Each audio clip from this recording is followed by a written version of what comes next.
He went with Brett. Oh. To the main. Oh, the corn main?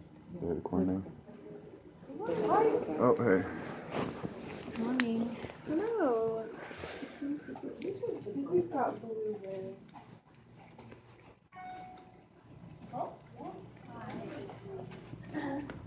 Morning.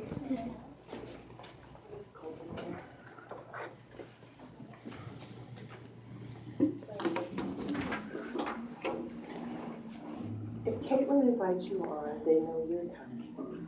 I was told specifically that Yeah. you were the only one that could invite me back on. Oh, well, see, that's what the letter said.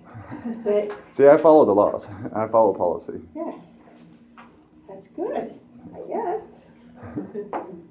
So, I wanted, yeah, when she invited you, it was through me, and people were notified that you were coming. So, yeah, we would not do that to you. That's not, It's not that, it's just making sure. yeah. Well, I just want to make sure you understood that. To me, that feels like an important ground rule to be able to work together. No, we're not going to invite you onto the campus and then have you arrested. Yeah, well, you never know. It is the department, you know. I think you can count on that. We really, Yeah, truly do not go about setting people up. And to be honest, if you really believe that, we're not going to get anywhere. That's how clear I want to be. We won't get anywhere. If we can't start from at least that place of trust, that I will say and do what I say I will do, and you will say and do what you will do, we're wasting our Yeah, time. you can trust me to do what I say I'll do. I mean, I have the whole time. Haven't I proven that over and over and over again? And again, so have I. Kind of. Kind of. Yeah, well, you have been pretty upfront about it, I guess, I gotta say. I am. That's my tendency. And that's why I say, I am not going to set you up. I am not going to do anything that purposely misleads you or anything like that. And neither is Caitlin. It's not acceptable, and it's not something we're going to do. And again, if you can't trust that, we're really in trouble. So, and I do trust that you know, you're going to do what you say. I think you've done that. And I also trust that you're here with thinking about the children. So, Of course, that's what we're always thinking Yeah. about. huh? And that's what we're always thinking about. Pretty Yeah. much dominates our thinking these days. Yeah. So what do you suppose the purpose of our meeting is? Don't really know. Okay. I thought it was visits. Yeah. Good. Two things really important. Establish trust. What is the purpose of the meeting? So what we wanted to do is you do want to see the kids. And it's kind of at a weird place, to say the least. And so you're not going to get to adopt them. So what will happen is somebody else will, right? Yeah, the department decision sticks, yeah. It's going to stick. And if you think that you've still got recourse and you're doing something else, we probably can't set up visits either. And I'll explain to you why. The kids need to settle, and they need to be where they're going to be and know where they're going to be. And they need to not hear from their aunt and uncle, we're still fighting for you, we're going to get you, if they're going to settle. Emotionally, We've never said that we were going to get them. We just said we'd be there for them forever. They do have the belief that that's what you were doing, even though despite us saying the decision wasn't made and everything else, we're pretty sure that's where they were going, what was happening. So whether you guys are saying it, which is entirely possible you're not, you cannot control the mouths and brains of your children. I mean, it's true. You know, they're going to hear it and they're going to feel it. So you kind of have to land somewhere, and your children have to be hearing, this is where we are. Otherwise, these three children will never settle and be okay where they are. And so it's really important, and it's really hard to accept. I don't want to diminish your feelings or ignore them. It's not an easy thing we ask. But that's about how they settle and how they do and how they understand who they are and they understand your role and everybody else's. Well, I think that we've proven throughout this whole process that we've always tried to do what's best for the kids. You have to believe what we're doing is best. The kids do it then. Well, so I guess I'm confused. So you're saying that that we can't see the kids unless we agree to what you guys are doing? Is that what you're saying? I'm saying that, yeah, sort of. I don't think I'm saying that we have reached a decision point as far as the department's concerned, the children's concerned, and any appeals that I know that you've got. Well, and I totally understand that the department's made their final decision. Yeah. That's we've actually anticipated that from the first committee meeting. We were just waiting for this process to finalize. Sorry, that's working. Okay. So, well, we didn't know the end result, so here we are. Silly us. Well, just a pattern of behavior, you know. Yeah, anyway, so I don't want to completely go through that. So what we want to do is help you reach the place that you're able to support the children in going forward. And that means you can't go, oh, we're still fighting, we're still going to get the kids back, we're going to get the kids, and carry that message and support them in where they're going to be. And I don't say that lightly, but I've seen it over and over with kids, and these kids, what they verbalize up to the point where when we were going back and forth, that was really confusing for them. You know that, right? Well, yeah. I mean, like I said, I've been in this situation before, personally, been the kid. So I completely understand the situation. So how did you know you were going to stay where you stayed finally? When you went home or when whatever? they convicted me. Huh? When they convicted me. That's not a good experience. Let's hope they haven't. Yeah, well, yeah, there was several times when they attempted to press charges against me, the department or whatnot, and Probably not the department. We don't press charges. you looked at my record, right? You're a child protection worker? Yeah. Oh, you said you did. You said you looked up 9. Oh. That we know that you were in foster care. We know from what you've said that it was not a good experience, and we kind of trust that. We don't.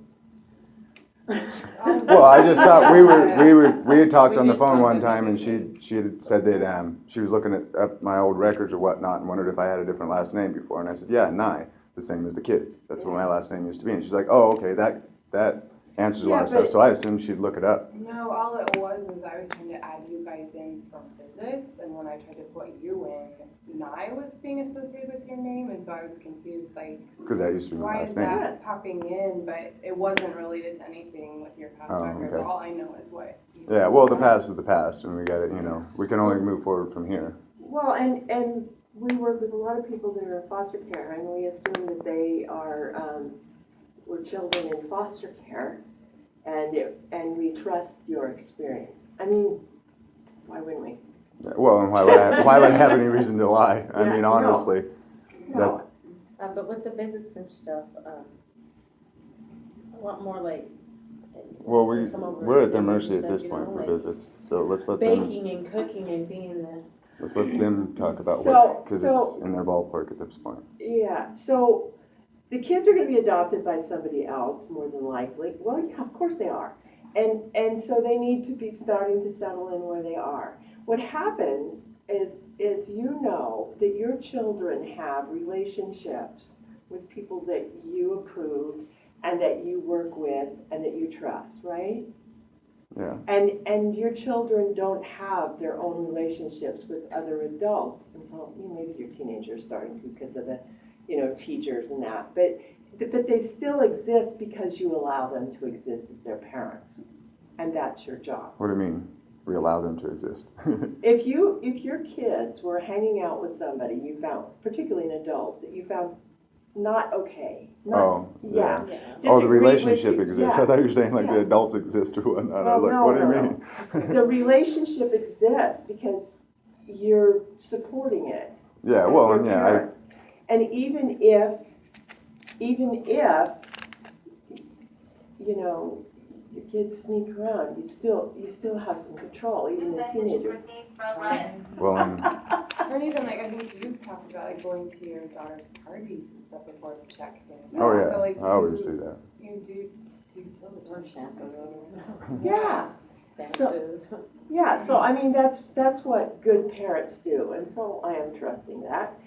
So what happens when children that are placed for adoption and are adopted is those new parents take on that role, which is really hard for families. I mean, relatives, families, being you guys. Because all of a sudden, these children that you see are yours, and they're your nieces and nephews, or in other cases, whatever the relationship, you have to build a relationship with the family as well as the kids. And your relationship exists with the kids. That's not, the kids care about you, they know who you are, so there's a reason to work on the adult relationship. Okay? And that's what, if we have you guys just visit the kids, and we can do that, and we can set up supervised visits if you're not accepting of supporting the relationships, and we can do all kinds of things, which things might start that way. But we're hoping to build something that is sustainable, that would occur past an adoption, so the kids will know you throughout their lifetime. And that's really what the goal is. So we would like to work on it so first you continue to see the kids, but also so you have that relationship with their parents going forward, which means, some acceptance, some other things that needs to happen, right? Does that make sense to you? Yeah, I mean, And I know that it's hard. I don't know how hard, but I can imagine. I could try. But anyway, so that's what Caitlin and I want to do. We want to work on making a relationship so you guys can know the kids and it'll be sustainable. well, and you do understand that Idaho's a closed state adoption, or Absolutely. closed That's adoption state. why Part that of this relationship work. is so important. We can't make anybody do anything. And the problem that I feel that we have with you is that there's a perceived threat. And we have to work on that. And it's really interesting in that these children don't see Uncle Robert as threatening in any way, shape, or form, but you are to other adults. And that's... I'm the threat? Yes, you are a perceived threat. A perceived threat? Yes. I mean, you guys have stated over and over again, it's just truth. I've It's never how threatened you, I've never... I think you have a no trespassing order because some of the things you've done are perceived as threatening. Well, protesting, I mean, yeah, I could see that Robert, being what threatening you to call type. protest, some people call threatening. There's ways to protest that is Well- not threatening and ways that are, and you have crossed that line. A protest is threatening, though. No. That's how you get your redress of grievances. Well, that would be a difference, I guess, of real, what's that, philosophy. It does not have to be, and if it is threatening, then you become perceived as threatening. It's as simple as that. So if that's where you land, that's where you land. So we have to work on you're not appearing threatening to our family, right? To your family, you're talking about the department when you say To you're... the adopted family, the children's family. Oh, okay, Yeah. okay, yeah, you just said your family. Caitlin and I will absolutely live with being threatened. We don't like it. It's not fun. It doesn't make it easy Well, to work with. I don't ever threaten anybody. I mean, everything I've ever done is just to expose the corruption within the But you system. can't protest without threatening people, apparently. What did I do that was threatening, though? I don't understand. I think that some of the music you play has a perceived threat and has a message. Christian music? No, not. I will fight? I don't know. Yeah, it says I will fight. So- The Christian life is not a playground, it's a battleground. My battle isn't, or my fight isn't with flesh and blood, it's against the spirits.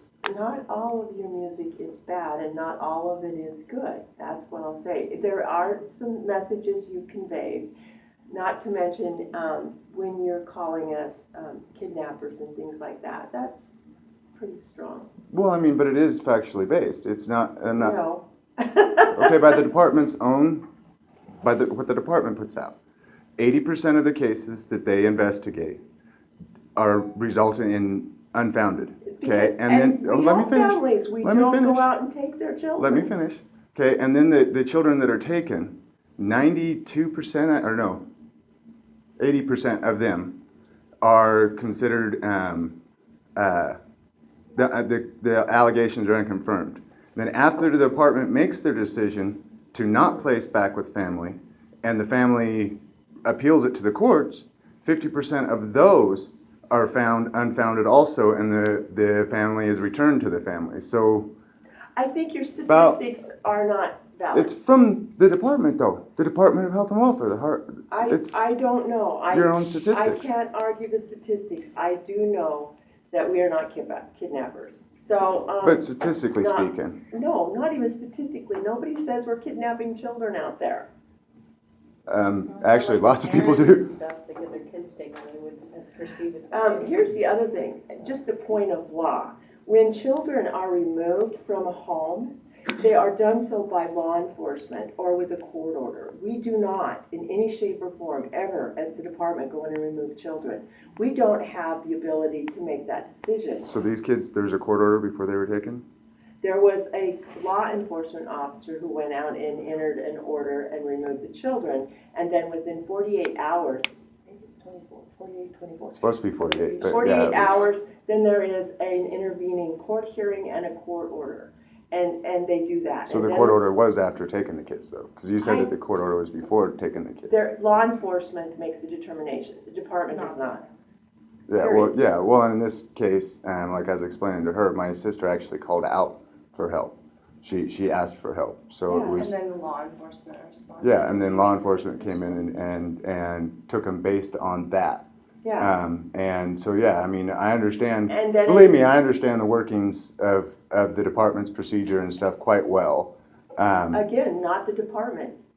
It is law enforcement who removes children, we do not.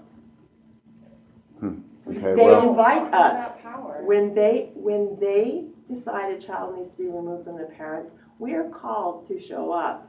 Sometimes they will have us go with us out in the first place, but we do not. so the department doesn't investigate child We- abuse claims? We do, but we, very frequently, we go out, we'll find out something is alleged, the family's homeless, the family doesn't have food, the family does, and even if it's true, that doesn't mean we remove children. If you are poor and don't have food, you need food. You don't need your children taken away. That's the 80% you're talking about.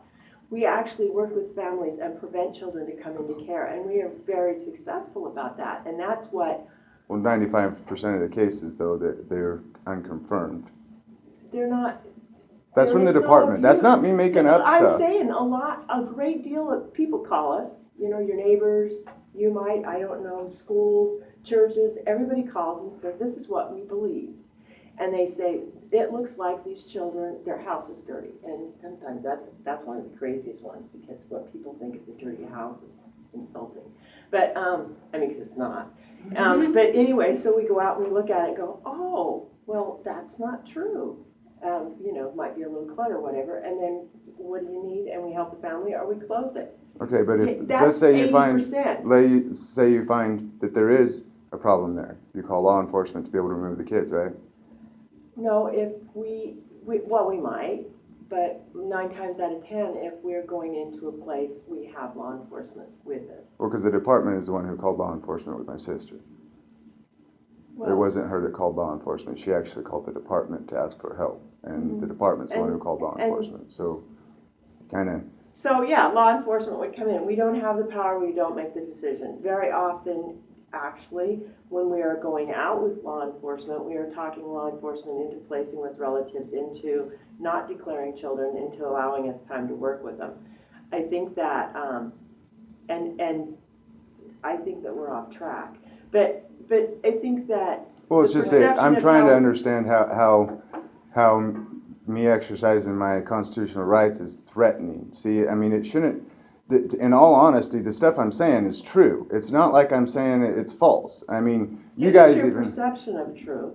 Well, I mean, but I got factual basis for that. You know? I can say that you're threatening, and I'm not safe walking down the street with you. But it'd be a That lie. may not be true, but it's my perception. My family does not want me to have anything to do with you, because they have perceived that somebody's out here on the sidewalk with a sidearm drawing pictures and calling me a No, kidnapper. I wasn't. Yes, you No, were. I did not So- have a sidearm on. So they, I can guarantee you you that. did in one of the pictures. I'm No, I can telling promise you I you didn't. that that is a perception, but it's probably not true. And that's the difference. So we need to work through you guys' misconception. No, we need to work through yours as well. Well, where's my misconception? We just got done going through it, how you don't see it as a real threat, but you could see how someone could perceive it that way. But by its nature, protesting is supposed to be confrontational. It's not supposed to be me just saying, I've tried that. I've tried saying, hey guys, look at the facts here, look at the paperwork here. I've tried to do that, have I not? And no response from that. So I got to escalate my grievance from trying to work with you guys to protesting, to the courts, to bringing in the public, to expose what you guys are doing. I mean, I think that you guys have shown an extreme bias towards me versus the other way around. I mean, you guys even mistakenly, instead of putting my name in your report, you put Patriot. I mean, is being a patriot that I bad? don't even know what you're talking about. Your committee reports. When you're talking about my gun, you put Patriot instead of Robert. Well, it could be, I mean, who writes those reports? And are you talking about the selection committee Yeah. report? Yeah, the selection committee report. I- Who writes that? Who writes that? Well, I don't know. You don't know who writes that? I think it's probably Stephanie Miller at central office, but she isn't the only one, because the committee, the central office one, the review one, is that what you're talking No, about? but the one that was here. Okay, then, Who writes those reports? is Andy Rivers typing it? She was typing it the second time. And then I can't remember who was here. Well, the second time is when you guys transposed my name for Patriot. I mean, and I think that shows a clear bias towards me. I mean, even you guys will say that I've worked with you guys. That's what I don't understand. I'm not sure that I would think patriot is a term of disrespect, however. It shouldn't be, but I in don't this think- case, the way it was I don't think written we up, would it mean was. that way. I think there too was a really long conversation about you being a patriot. Yeah, Like I when think you that's guys one of the things came we in and talked about. talked, you were talking about how you're a patriot and you were. Well, but that still doesn't But it isn't. still doesn't intended- answer. It basically it shows through you guys' own paperwork. You guys have shown over and over again a bias towards me. I mean, I'm not. You know how it's my political views and stuff like that. It's not my political views. It's the political views of a lot of people. When you say that I'm lying, saying that that CPS doesn't kill kids, look at the statistics, man. I mean, seriously, look at the statistics. That there's only about 20% of the children in the United States who have been touched by CPS. Although anywhere from 501 to 1,500 kids died from abuse while in protective care. Okay, now that is a nationwide statistic, but you guys are dictated by federal mandates, right? So, I mean, it's I'm not lying, it's the truth. In the general public, it is actually safer, 5 to 7 times safer to leave the kid with the abuser than it is to put him in the system. You can laugh all you sorry. want, but the statistics are That's true. ridiculous. Would you like me to send them to you? I can send you the statistic. It's from the Department of Health and I Welfare. can read the statistics, I'm just telling you that's ridiculous. I agree, it is ridiculous. You want to talk about visits? Yes, I do. That's what we're here Because for. I think that we have, till 10:30, we have now covered 30 of the minutes to talk about where we're going to be there. I'm not feeling really hopeful about getting anywhere, because I think that, stupid dog, mine's gonna start. Oh, I put mine, I'm like, I know, I'm sorry. No, that was mine. It was gonna give me Siri. Okay, so read and start over, Here, so we it- can talk about visits and stuff. And the basic problem comes from is how we're going to get you in a room with their current foster parents and have you be able to talk to them without your accusations and in a way that's non-threatening. I've never accused the foster parents of anything to them. I've accused it to you guys. That's the proper procedure. So I did it with you guys, not with them. So I've actually never accused them in person, not once. I think from what I've understood, I think the problem comes from the sexual abuse allegations and feeling like. But that shouldn't be held against me. I'm supposed to report that stuff, right? And you guys are supposed to investigate it, right? Yes, we are. So Interesting that works that way, isn't it? Isn't that what I'm supposed to do? So how am Yes, I? it is. If you have a perceived that a child is being abused, you should be reporting it. The problem comes, and how to fix it, it's a catch-22, Robert, it's a catch-22. how to fix it. We do not want you to not report if you think there is abuse or neglect coming. But some of what you have reported, once we've looked into it, you don't trust we've looked into it. You don't believe it's been vetted. You don't trust that we've done it. And so that makes the family continue to feel persecuted, right? Well, I mean, I'm not, you guys make it sound They as if I'm just shouldn't coming out know of nowhere anything. with They it. should just- Okay, It's so from your here's one of paperwork. the other statistics. We don't call and say, Robert and Melanie called and told us the children are being abused in their home, and this is why. We don't do that. When we come to your door, we were coming to your door, and your next door neighbor had called and made in a CP report, and we're saying that we're at your house, we've got a report from someone in the community. They have told us that you're beating your kids and they have marks, whatever it is. And you're gonna go, well, the kids have not been anywhere other than to my mom's, where there was no school. There, blah, blah, blah. My daughter got mad and went to her friend's house and probably shot off her little mouth, you know, and so you go, it was our neighbor, right? And we're like, Well, but Karen No, did tell But them. we're no, not I'm gonna just do telling you, that. this is how it happens. It was our neighbor, right? They called it in, we're like, no, we can't tell you who it is, and no.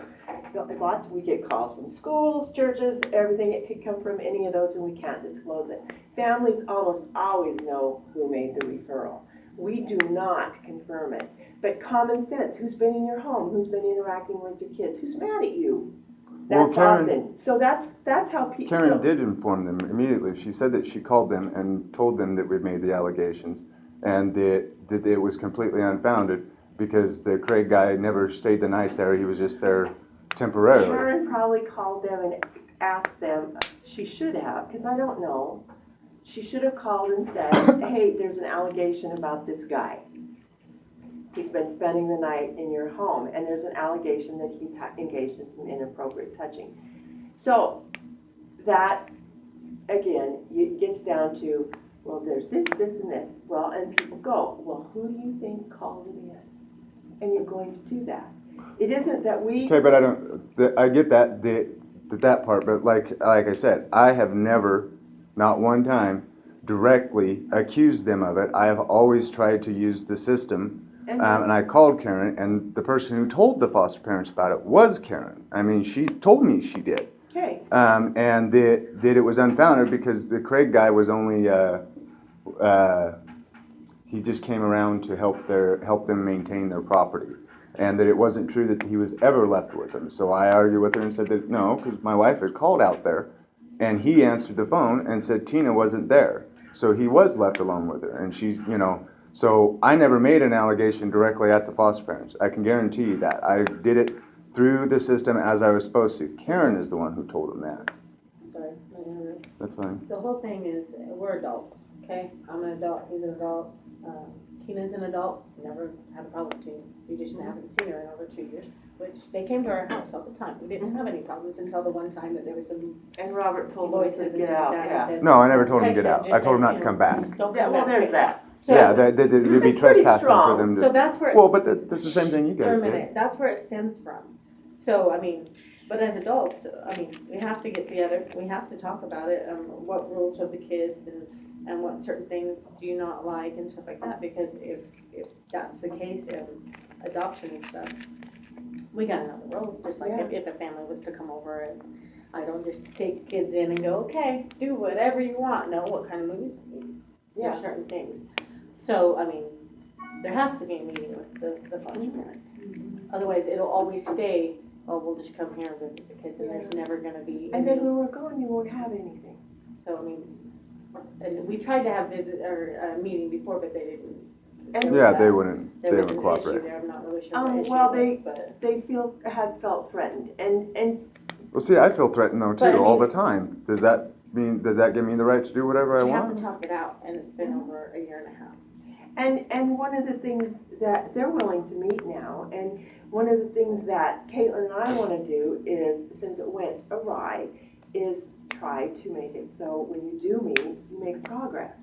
So there's not any big Well, I think understanding and blowing up. From the It'll beginning, be we've better for the always kids, shown that too. we are Yeah. trying to do what's the best interest for the kids. I think through everything, even in you guys' own reports, you spell out that we are trying to do whatever's best for the kids, and we put an exorbitant amount of energy into doing what is right for the kids. I can't What you remember. believe to be right, yeah. Well, that's what the department says, is that we've done, with Robert and Melanie Jones have done exceptionally well in trying to look out for the best interest of the children. We went above and beyond. I mean, your own paperwork says that. So all I'm saying is that we Caitlin and wouldn't, Sheila said it. we wouldn't end that effort at this point. I mean, no matter what. I mean, I thought we've made it fairly clear that this isn't a part-time thing for us. This isn't like an incident. This is I life, understand that, but you I know. don't think you quite understand that the smallest things that you could do will make it so it won't go forward. And that's what we're trying to get past. We need to be in a place where you don't think that your need to protest is stronger than your need to have a relationship with the kids. It's a simple We can't have fact. both. Not when you're around the kids in the foster family. Of course, I've Not never interacting protested. with them. I've never And I have protested to in front of tell the you, kids. they probably look on Facebook too.